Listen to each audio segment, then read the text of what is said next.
All right. Hey, if you can hear me, can I get a she? All right, awesome. Hey, we are in this series, We Don't Talk About, okay? So, we don't talk about Bruno. And we kind of have this dream team up here.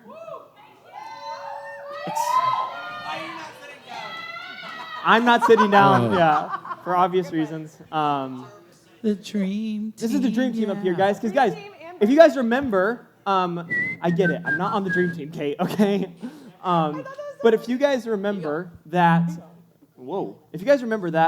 at the very beginning, you guys all sent in a bunch of questions. And you just wanted to ask us these topics that maybe you don't feel like we covered enough on a Sunday or on a Tuesday. And today, we want to try to hit most of that, okay? In fact, we're going to be hitting questions today that we didn't even hit last service. So, guys, catch our other recording on YouTube if you want to go watch last service, okay? Capiche? I just forced Taylor to put on both sermons, Capiche. okay? We'll see. Maybe. Who knows? Let us know. See what we say. But hey, Dream Team, you ready? Yeah. Because some of these questions I'm even curious about. Oh, yeah. So curious. Thanks. I'm curious about him, too. Thanks, Trav. But Trav, something that I think we all have to deal with is our parents. So, like, why do I even have to honor my mother and father? Or are you asking me specifically? I said Travis. Yeah, Because the Travis Bible and tells the us team. in Ephesians 6:1, children, obey your parents, for this is right in the Lord. Honor your father and mother. So the Bible is very clear that we are supposed to obey our parents. And so that is something that is told we're supposed to do. Now, the hard part becomes, well, what if they're not Christians? Or what if they are sucky parents? The Bible, one, says that we're supposed to still be a light to our parents and how we do it. And so the way you obey your parents is a great way to lead them to Christ. So it is very important that you obey your parents. Now, if they are asking you to do anything that causes you to sin, then that is when you are allowed to disobey them. So that'd be the simple thing. What did I miss, girls? Anything, Taylor? Oh, they wouldn't even listen to me. I don't think you missed anything, but I would add. Do it. I think this question really applies if you don't have parents that you think are super awesome. And so if you're in that scenario, I think also Scripture tells us as much as it depends on ourselves to live in peace with one another, which means that we have to take ownership on our part and that we don't have to take ownership for their part. Our parents are humans. I'll tell you that every single one of you guys are not what they planned for. Like, in terms of personality or discipline, like, they don't know what they're doing any more than you know what you're doing. We're all making it up as we go. And so, one, I think it's fair to give your parents some grace and to know that they're trying to improve upon maybe how they were raised.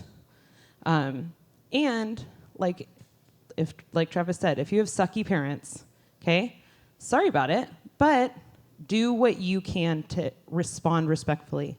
Even if it feels like no matter how you respond, they always have a critique or they always have a way you can be better or they never affirm you, a million things.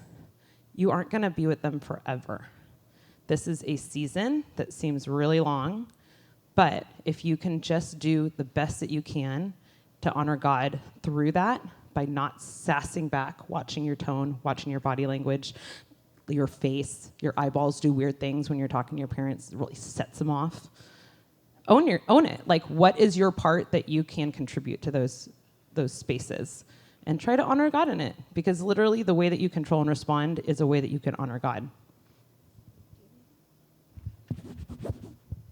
Thank you. I think what's key to is the words obedience and then honor. Obedience is for like a season. It's for a time. At some point, you're going to like move out of your parents' house, not depend on them like for insurance or things like that. And you don't have to per se obey your parents anymore. They have a lot of wisdom because they're older than you and have more life experience. But there's a point in time, like right now at 28 years old, when if my dad tells me like, Shara, you can't go out tonight, I'd be like, you don't have to tell me that. Like you're not in charge of what I do right now. You can't do that anymore. But I do have to honor my dad. I have to be respectful with him. So if he tells me something like to obey, that doesn't apply to me anymore because I don't have to submit to him anymore. I'm now married to my husband. I'm in a different household. I still have to honor him and be respectful in the way I talk to him. And then part of the honor part too is like you get to do that your whole life. Honor isn't something where one day you decide to not honor them. So regardless of what your relationship with your parents look like, whether it's good, whether it's in person, whether it's long distance, whether it's afar, whatever your relationship is with them, you can honor them in the way that you talk about them, the way that you serve them. And that goes like all the way until they die. You are called to honor them. And that's like Travis said, you can be a huge light to them in the way that you are loving them and honoring them, even when they don't deserve it. So you might not be doing it to your parents, but you're doing it to God. So we understand it's easy for us to say all this while we're up here. yeah. You know, it's another thing to do what we're saying. So we understand that whenever, like through any question we're talking about today. So just know that we understand that it's hard. So Awesome. I know you talked about maybe if your parents aren't Christians. And we kind of hear this word evangelism brought up in church about a bunch. What does this word even mean, though? What does this word evangelism mean? And how can these junior hires, how can we start evangelize? Maybe to our families, to our friends, to those on our sports teams? How could we do that? well, yeah, I mean, evangelism is just telling others about Christ, which is something all of us in here are commanded to do, which can look in a variety of ways on how we do that. I don't know if you guys have seen really poor demonstrations of evangelism, or at least what I would say would be poor. I think there's probably better techniques out there. But I think first off, it requires us to realize, like, there's something greater going on in our lives. You know, it's not just, like, us getting good grades, you know, playing sports, doing really well in them. Like, there's something greater going on. There's a God that is pursuing people and loving people, and the reality is if people die and they don't know the Lord, that they're going to go to hell. And when we realize, okay, there's a big thing going on, I think that kind of helps us put some like passion and fuel behind us to want to tell others about Christ. So how we do that, I mean, there's a variety of ways, but I think that you are in the friend groups you're in for a reason. You're in the school you are for a reason. You're on the sport team you are for a reason. And I think you start with those people. I think you start with loving those people the best you can, being different around those people the best you can, and even using your words and telling people about Christ. The cool thing about like now for youth group, that you guys have youth group, is that it's easier for you guys to evangelize because you can invite them here, so that we can kind of help with that. But someday you're not going to have youth group. Yes, you always have church to invite them to, but I think it's so important for us to learn just, okay, how do we speak? How do we tell others about Christ? How do we love? How are we different? So those are initial thoughts, but there's a lot more to it. I would say, like, imagine if you had the cure for cancer, but then you decided not to give that, and then a bunch of people are dying of cancer. You'd be evil. That'd be wrong. And the thing is, we have something better than the cure for cancer. We have the cure for, like, eternity. It's the difference between heaven and hell, a relationship with Jesus, purpose, joy, life. And so sharing that with others is really scary. It still even freaks me out now, even, like, working at a church, just meeting someone randomly and be like, okay, let's talk about Jesus, or let's dive deeper. It can be scary and intimidating, and you don't need to know everything. You don't have to be a Bible scholar. You don't have to know all the answers. You really just have to have a willingness to love other people. And then I think what's huge too is like your actions. I know people use the phrase actions speak louder than words. That's huge. Like how you live your life is huge. But I really think words are also necessary, because there's people who give a lot of money, who donate and serve, and they're really good people. And that's just all they are. They're good people. They might not be followers of Jesus. We are followers of Jesus. So there's words behind that. There's the gospel. There's the good news. So yes, your actions are so important, because you don't want to be hypocritical with what you're saying. But words, the truth, the gospel of life, your Bible is huge. It's so important. Dang, these are all so good. I just want to add on top of all of that they said, if you are going to use your words and tell your friends about Jesus, you better, sure as heck, better not be the kind of person that talks trash about people behind their back. You shouldn't be a liar. Like, you need to be someone that is believable and worth listening to. Because if your actions and your life don't back it up, of course, we all make mistakes. We all make mistakes. Like, that's a given. But if the consistency of your life is not living in the light of Jesus, why the heck would anyone ever want to hear what you have to say about church and Jesus? They wouldn't. And then, if you're afraid of how to explain the gospel, easy peasy. Invite them on Tuesday night. That's what Taylor said. Like, we'll do it for you. But if you also invite them on a Tuesday night or on a Wednesday night to Fuel or to Sunday night or whatever, then you are the one who's showing them how you act in that environment.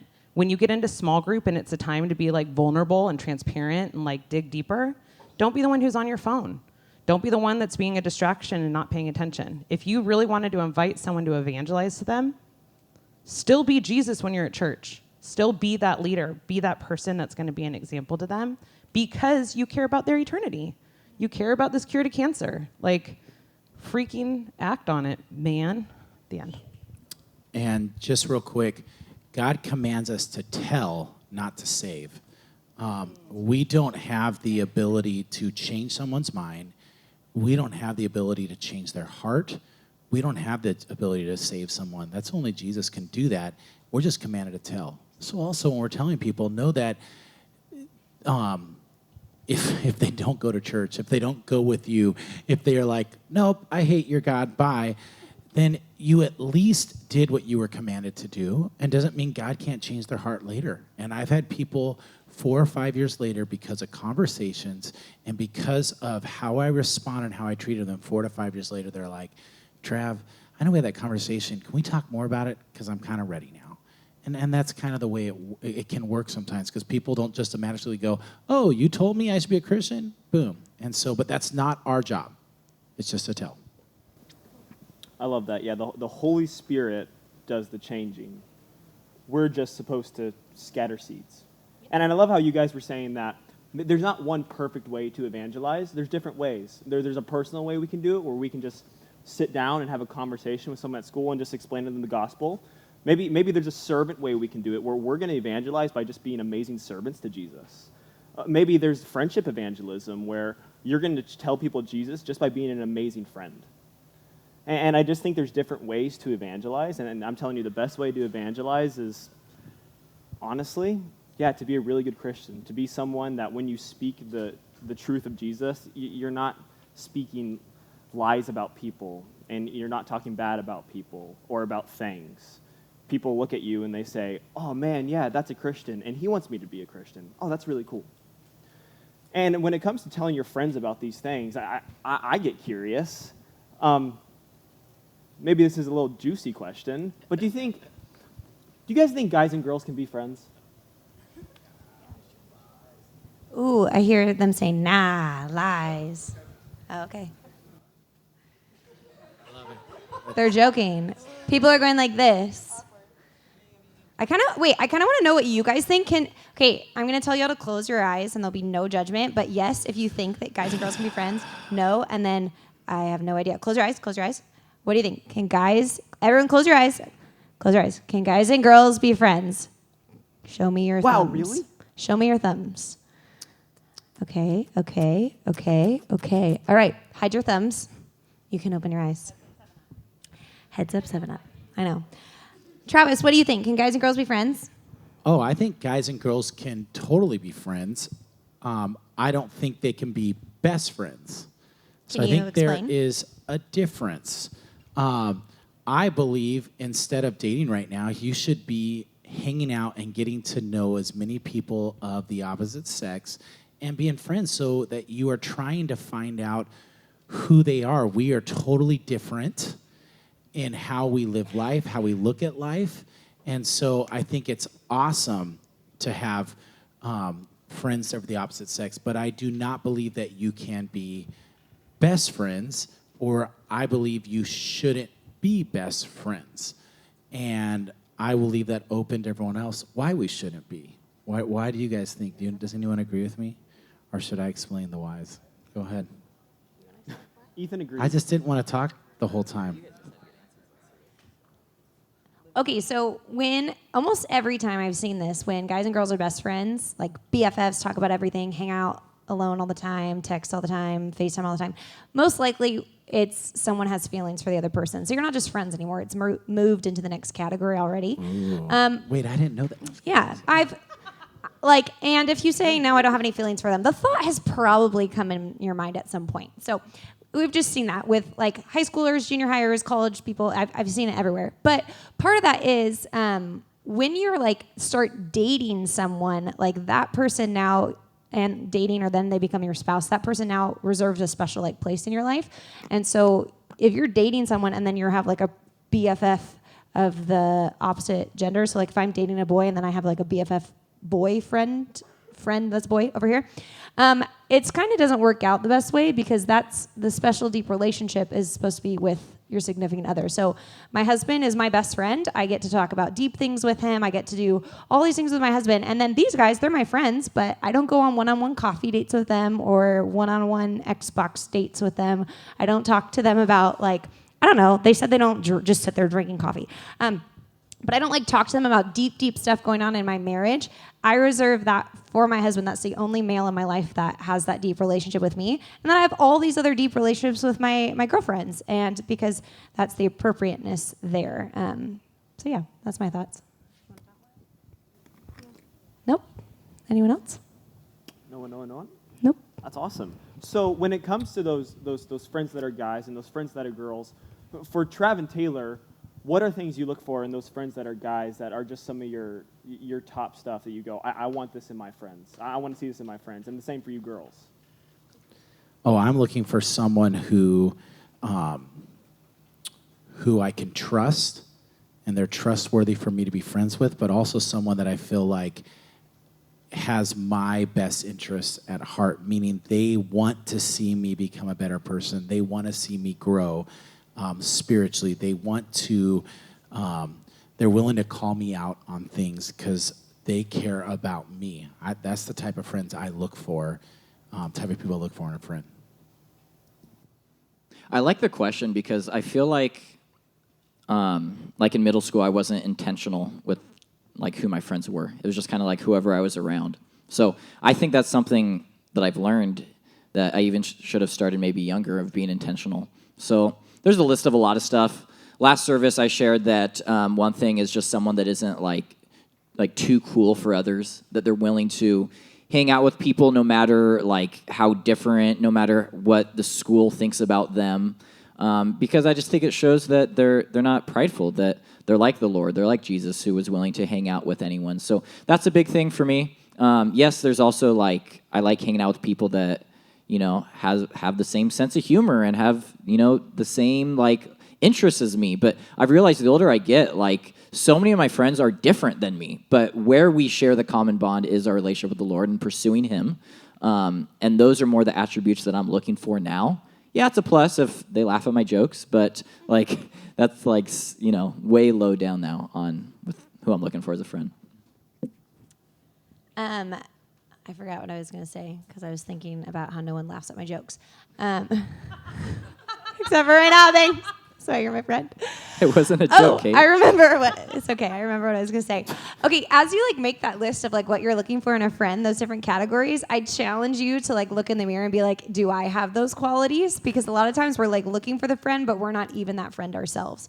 And then the other thing I would say is, I shared this last service, that you're the average of the 5 people you're closest to. So if you look at your 5 best friends, whether they're forced because of like where you are in life, the school you're at, or who you choose to hang out with, do you want to be the average of them? I mean, you want to be like them. Like you hang out with them, you end up saying the same phrases, you start doing the same things. And so really look at your friends and like, would I like to be like them? Would I like to be the average of them? If not, maybe evaluate who your closest friends are. And because of that, I would say that one of the top qualities I look for in a friend is like their relationship with the Lord. If they are Christian, like not just say they're Christian, but really a Christian who follows the Lord, because I want them to challenge me and I want to pursue the Lord like they do as well. That doesn't mean you shouldn't be friends with non-Christians. I think totally be friends with non-Christians, but the people who get to speak in your life, who are going to rub off on you, who you're going to do life with, those people, it's so important if you want to pursue the Lord and be a Christian, a real follower of Jesus, that they are doing that as well. Wow, these are all so good, you guys. I'm glad that I have a good group of friends. I would reiterate what Shara said in terms of friends that are believers. But I will also clarify there is, in my opinion, a difference between someone who calls themselves a Christian and a person who follows Jesus. I think it's really easy to say, well, I go to church on Tuesdays and on the weekends, but then I live like hell the rest of the week, and I actually have no idea who Jesus is personally. And then there's people who actually intentionally seek out God and invest in trying to understand him. You might be so confused by the words in the Bible because it's a little bit complex and wordy sometimes, but are you trying? Are you pursuing a relationship with Jesus? That is the kind of person that I would want to be friends with because I want them to be encouraging me to pursue Jesus as well. And then sometimes you're just kind of stuck with friends because you're at school, because of a certain lunchtime that you have or whatever the case it is. You guys right now are such victims of your circumstances, to be honest. But that means that if you do find friends that you want to hang out with, that you really want to invest in, sometimes that means partnering with your parents and being like, this is a relationship I really want to pursue. These are the reasons why this guy or this girl are legit, and I want to have them come over and hang out at our house. I want to be able to invite them places. I want you to drive me to hang out with them. I think your parents in general want the best for you. And I think they would understand that if you were pursuing good relationships, that they'd want to be a part of that and want to support you. So why not invite them into that? Yeah, I love that in each of your guys' answers, there was this idea that my really good friends should be really good Christians, and Jesus should be evident not only on a Sunday morning, but also on a Monday, on a Tuesday, on a Wednesday, on a Thursday. Jesus is evident throughout their entire life. And I love what Shara said. I should look in the mirror and be able to say, guess what? There's a lot more evidence in my Christianity than just my Sunday morning note sheet that I have. And I love that. I think that's so good. And when it comes to this Sunday morning note sheet, I think about our last slide on the screen. We do a quick 2-second announcement. We say, hey, this is in the back, and it's offering. And we talk about it. Do we emphasize it well enough? If I'm sitting here and I'm a 13, 14-year-old, why do I have to give the little money I have to the church? Why is offering even important to me? Yeah, I think that, there's a lot that can be shared with offering. One reason why we want to have offering here is because if you stay in church throughout your whole life, offering is going to be a part of church service. But it's also just as a Christian, offering, giving money is obedience. It is worship as well. I think that probably most people, at least in America, but probably a lot of other countries, idolize money. And I think that the Lord knows that. And in Matthew 6, it talks about that. You can't serve two masters. You can't serve two gods. You're either going to serve money or you're going to serve God, or you're going to serve, if it's not money, it's something else. But you can't serve two things at once. So I think that by giving, it's showing obedience. It's showing, hey, this isn't mine anyway. This is what the Lord has given me. And giving it is that declaration of this doesn't have hold over me, that I'm not a slave to money, that I'm not a slave to my life and what I want to do with this money, but I'm going to offer it up to the Lord for what he wants to do with it. So that's one angle, but there's a lot of angles with giving and with offering. I think offering is also a heart posture in terms of you can get into a lot of technicalities of how much you're supposed to give, but I think ultimately the point is that we're surrendering something that is kind of important to our living. We live in a monetary society. We need money to live here. And so to be able to take that and say, I understand, though, that as hard as I work or as hard as my parents work, this money is a provision of the Lord. And a lot of times he meets us abundantly in places where we couldn't strive enough. And so being able to come and give money is a really cool way to say, hey, this is a really important piece of my life. I need it to live, but you're the one who grants me that privilege. And then on top of that, I think it's super cool to think everything you see in this room besides the humans, unless you count us, is here because of people's donations. Like every chair that was purchased here is because someone had the willingness to give their money. Every candy in the snack shack was purchased off of the money people have donated to this church. Every paver stone, every tree, every line in the parking lot. Like the way a church operates is based on the surrender of its people within its building. And you can be a part of that. Like how freaking rad to have ownership in a property like this, to have ownership in the teaching that is given on the weekend, in the events where you can invite your friends. Like you're part owner in that because you partnered with God. You said, I'm on board and I want to be a part of what you're using. So I think that's kind of a cool way also to look at it is you're giving to God and then God's going, heck yeah, girlfriend or guy, friend, homie. And look what I can do with what you've given me. It's magical. It's so rad. I love it. And just real quick, it is something that I believe it is a next step in your maturity as a Christian. So a lot of Christians that are not giving, I would say they're not mature Christians. Because the Bible is very clear about that. Because listen, my money, like if I can't give it back to the church, what I'm saying is, my Starbucks that I'm going to have today is more important than you, God. Oh, my next video game is more important than you, God. Oh, my next pair of brand new shoes is more important than you, God.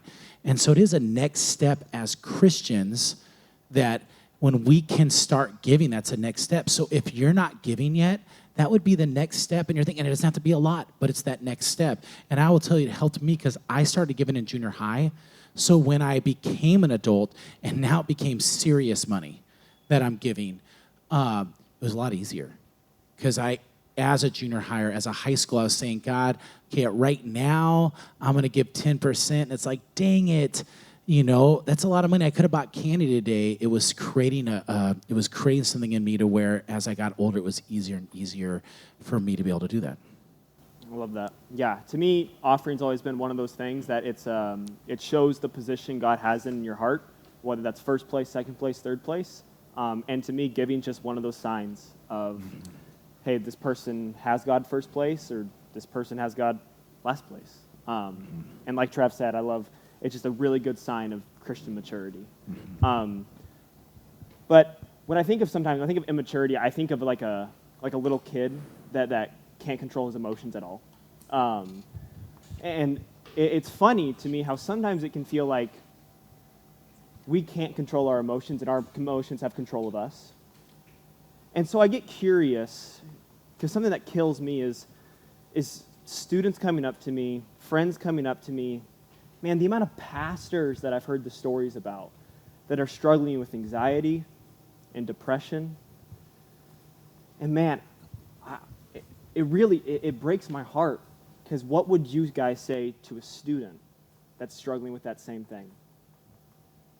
Okay, I would say a few things. There's kind of like a spectrum on there of like there's seasons where you're feeling anxious or seasons where you're feeling depressed. There's times where you're just like having emotions because it's an emotional day, and there's other times where you are now needing like medical attention, professional help for anxiety or depression. And I would first say all of that is normal. Like we live in a broken and sinful world, and so you're not alone if you're struggling with any of those things. I would say emotions are normal too. We live in a world now that the culture tells you like just live out your emotions and do whatever emotions say. I would really emphasize that emotions are indicators that something's going on. They shouldn't be dictators of your life. And so depending on where what's going on in your life. Bars. Yeah, like emotions are indicators. They indicate something's going on, whether there's something at home, your environment, your friends, or even like medically or chemically in your body. There's something going on, but they shouldn't dictate how you live your life or how you respond to the environment around you. And so, no, it's normal. It's totally normal, especially in junior high when you're going through all these changes in life and your body and stuff. So I would encourage you, first of all, like talk to like a small group leader or someone that trusted that you can just have them come alongside you. But if it seems like, hey, it's more on that spectrum of like it's indicating a lot more going on, like talk to a counselor. Like there's nothing wrong with that. I love counseling and it's changed my life. And talk to doctors if you need to. There's nothing wrong with that either. And so just know you're not alone and it's normal, but it shouldn't run your life. It shouldn't dictate your life. I have two things and I'm going to try to remember both of them. Oh, farts. I forgot them both. Okay, first one is I think it's really easy, especially in your guys' culture, to label yourself. Be like, I have anxiety, I have depression, and you use these titles to kind of like, look at me, I'm struggling with all of life. But here's the thing, is that if you know Jesus, who is the great healer and counselor, you are a child of God. The end. And I think there's so much that we can like change or shift our perspective when we are not living in all I am is an anxiety ball. Like, I am way more than that. I am also creative. I also have great friends. I also have an excellent, like, small group, and the small group leaders are the best. Like, there is so much more to you than just this one struggle. So don't camp on it. Like, this does not define you. This is a season. Your body's doing raging crazy things. The second thing is, I'm still going to go back to parents because I am one and I live with crazy people. But, like, why not articulate when you're just feeling like weird and ragey and irritable to say, Mom, I'm super sorry, but I'm just feeling really like tense right now. Just articulate that. Just to say that so that your mom and dad aren't like, golly, what's this psychopath doing? You know, like, and it's really hard to respond to you when all of a sudden out of nowhere you're like, yeah, I'll take out the trash. And you're like, okay, I literally just asked you 18 times and you didn't do it. So I was just asking the 19th time. You know, like, just explain yourself. Like, it helps everyone to be on the same page and on the same team. And you're allowed to feel things. You're allowed to feel them. But don't make them be the dictators of your life. Don't make them be the one that tells you how to act. You tell them how to act. Okay? And that's it. Yeah. For me, when I look at the case of anxiety and depression, I see that there's two sides kind of to every coin. Like Shar said, I think one side of the coin is we go through seasons where something from a circumstance has happened that has caused us to feel a certain emotion and to become in a certain place. I think on that same side of the coin, guys, remember, anxiety is a natural response the body produces. Like, when I go and have lunch or a coffee date with someone that I really look up to, I start to get anxious. I start to get nervous. I start to sweat a little bit. Ew. Bars. That was bars. Indicators, dictators. I might get that tattooed. But I go, and I also think on this same side of the coin, guys, if we look at our screen time, and if we look at social media, guys, social media probably is one of the biggest indicators of our life that leads us to a place of feeling anxious and feeling depressed. Because when we scroll and scroll and scroll, we're constantly comparing, saying, oh, I wish I was there. Oh, I wish I had that. Oh, I wish I did that. And it gives us constant FOMO, which gives us constant anxiety. And so I just think one of our biggest medications to anxiety and depression is just monitoring our screen time. I think that's one of the best things that we can do. Bless you. I think that's one of the best things we can do. I really do think that. And then on the other side of that coin, guys, there are people that are born with chemical imbalances in their head that they need actual medication, and they need someone with an actual doctor degree to help them out, and someone who's an actual counselor to help them out, because it's a dark place to get into. And my heart breaks for you, because guys, I just want to say this, guys, showing a sign of weakness is one of the greatest signs that you're strong. That's like one of the best signs that you are a strong person, is when you're able to go, I'm struggling, I need help. Because it's something I wish I did. It's something I wish I did. And it's something I know Jesus did really well.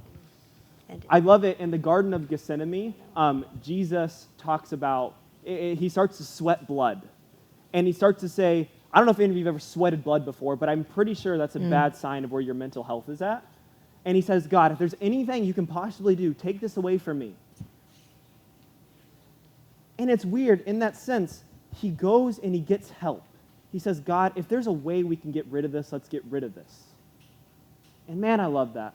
I love what Hebrews, 4:14 through 16 says, is that we have a high priest that that understands what we're going through because he's gone through what we've gone through. So guys, never, ever, ever be discouraged to say, hey, I need help. Whether that's in an area of your spirituality, whether that's an area where you're at mentally, whether that's an area where you're at, maybe when you get older and it's financially. Guys, never be weird or weirded out to be, hey, I need help. It's one of the best things you can do. I love it. I was just supposed to be the MC, and I started talking. Trav, what do you have to say? We have to end. I think we are out of time, so let me go and pray us out, and then if you have more questions, you're welcome to come talk to us individually because we'd love to answer those. I know there was a lot more questions left, but we're out of time. So let's pray. Dear God, I do just thank you for who you are, Lord, and I thank you that our students have these questions and they're wrestling with them, Lord. The cool part is you have the answers. Lord, almost all their questions, their answers. Lord, I just pray that our students would have the courage to ask them and to pursue them and to get the right answers, Lord. I just pray for our 8th graders. They'll be leaving soon. Lord, continue to want to pursue you and live for you. We love you so much in your name. Amen.